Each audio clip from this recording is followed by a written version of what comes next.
सियासत के सिकंदर। राजनीति का नाम आए और उसमें गांधी परिवार का नाम ना आए, ऐसा हो नहीं सकता। गांधी परिवार बरसों से राजनीति में सक्रिय रहा है और अच्छे और बुरे सहयोग देता रहा है। आज हम बात करने वाले हैं संजय गांधी की, जिन्होंने राजनीति में बहुत कम समय बिताया मगर अपनी छाप छोड़ गए।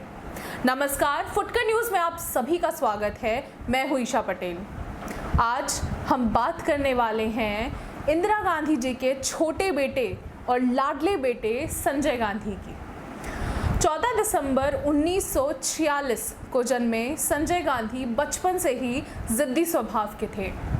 माँ बाप के अनेक प्रयासों के बाद भी उन्होंने अपनी स्कूल की शिक्षा पूरी नहीं की और बिना एकेडमिक शिक्षा के वो ऑटोमोबाइल इंजीनियर बनना चाहते थे और इसके पीछे कारण था उनकी कारों को लेकर दीवानगी। इस दीवानगी को पूरा करने के लिए उन्होंने रुख किया इंग्लैंड का, जहां उन्होंने 3 साल तक कार बनाने की प्रसिद्ध कंपनी रोल्स रॉयस में 3 साल तक इंटर्नशिप की और उसके बाद वो भारत लौट आए और हवाई जहाज का पायलट बनने की ट्रेनिंग लेकर कमर्शियल पायलट का लाइसेंस हासिल किया। परंतु हवाई जहाज उड़ाना संजय गांधी का अंतिम मुकाम नहीं था। उन्हें तो महत्वाकांक्षा थी किसी और चीज़ की उड़ान की, और वो थी राजनीति। जीवन के अन्य पहलुओं की तरह संजय गांधी का वैवाहिक जीवन भी उस दौर में चर्चा का विषय रहा था। उन्होंने 1974 में अपने उम्र से 10 साल छोटी 17 वर्षीय सिख परिवार की लड़की मेनका से विवाह कर लिया।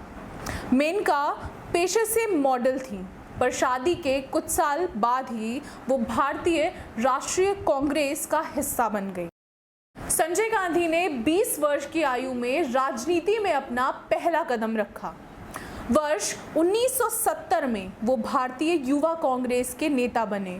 वर्ष 1974 तक संजय गांधी के पास राजनीति में करने के लिए कुछ खास नहीं था, परंतु इसी वर्ष जब देश में सरकार के विरुद्ध हड़ताल, विरोध प्रदर्शन का सिलसिला शुरू हुआ तो न केवल इंदिरा सरकार बल्कि देश की अर्थव्यवस्था भी हिल गई।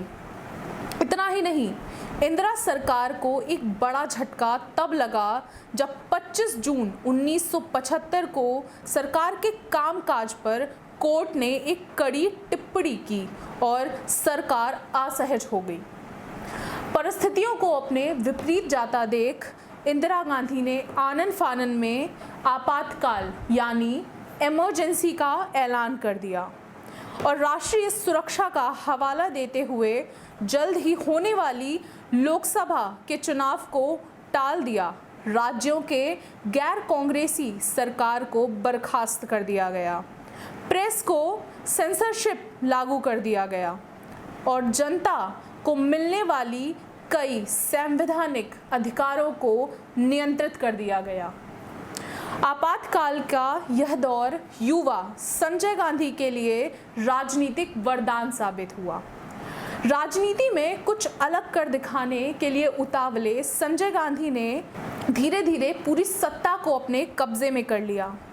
ये भी कहा जाता है कि आपातकाल के दौरान सरकार द्वारा लिए गए सारे निर्णय इंदिरा गांधी या उनकी कैबिनेट ने नहीं बल्कि संजय गांधी द्वारा लिए गए थे।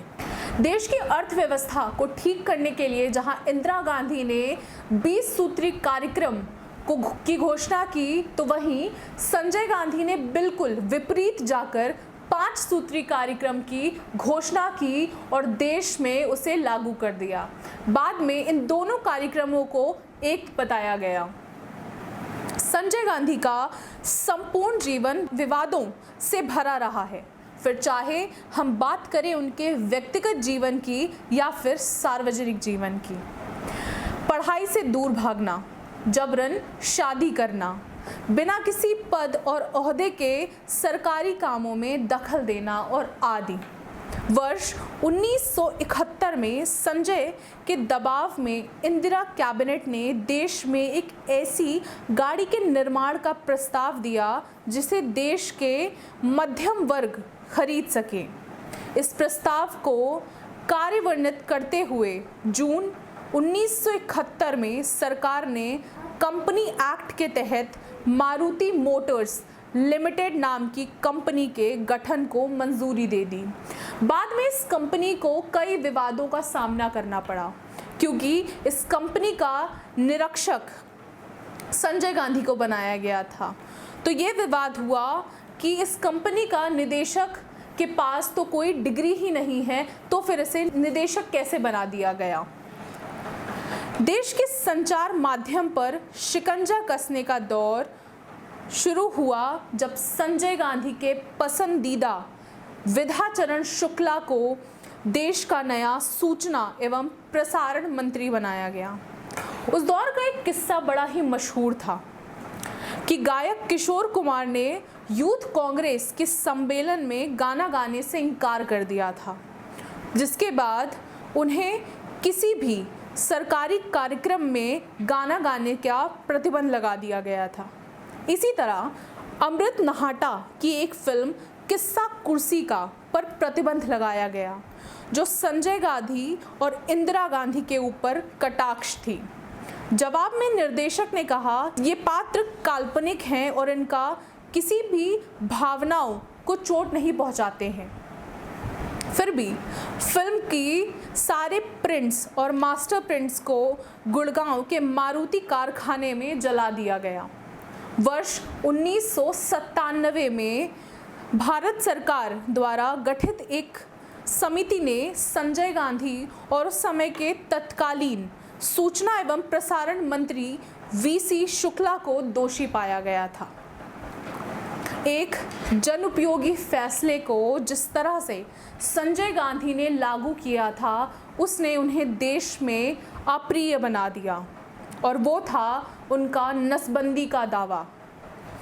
अस्पताल के 19 महीने में 50 लाख से ज़्यादा लोगों की जबरन नसबंदी कराई गई, और उस दौर में युवा कांग्रेसियों का नाम सामने आया कि युवा कांग्रेसी घर में जबरन घुसकर पुरुषों को ले आते थे और उनकी पास में ही नसबंदी केंद्र में ले जाकर नसबंदी करा देते थे।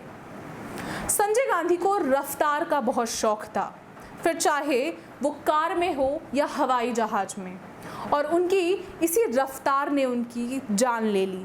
जिस दिन उनकी मृत्यु हुई, वो दिल्ली फ्लाइंग क्लब के पूर्व इंस्ट्रक्टर कैप्टन सुभाष सक्सेना के साथ उड़ान पर निकले थे, और कुछ मिनट के बाद ही जहाज का इंजन बंद हो गया और वो अशोका होटल के पीछे जाकर गुम हो गए। 23 जून 1980 की सुबह हुए हादसे में मात्र 32 वर्षीय संजय गांधी की मृत्यु हो गई। संजय गांधी की मृत्यु ने देश की राजनीतिक समीकरण बदल कर रख दिए। संजय गांधी को इंदिरा गांधी जी का राजनीतिक उत्तराधिकारी कहा जाता था, परंतु उनकी मृत्यु ने संजय गांधी की जगह राजीव गांधी जी को इंदिरा गांधी जी का राजनीतिक उत्तराधिकारी बनने को मजबूर कर दिया। संजय गांधी जी भारतीय राजनीति के ऐसे पोस्टर बॉय थे जिनकी जितनी लोकप्रियता थी, उतनी ही उनके नाम की दहशत थी।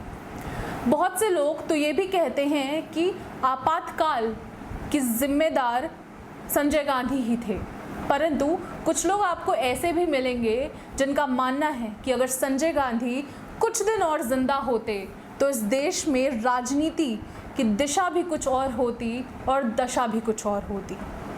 वो कहते हैं ना कि ज़िंदगी लंबी नहीं बड़ी होनी चाहिए, और संजय गांधी इसी का उदाहरण थे।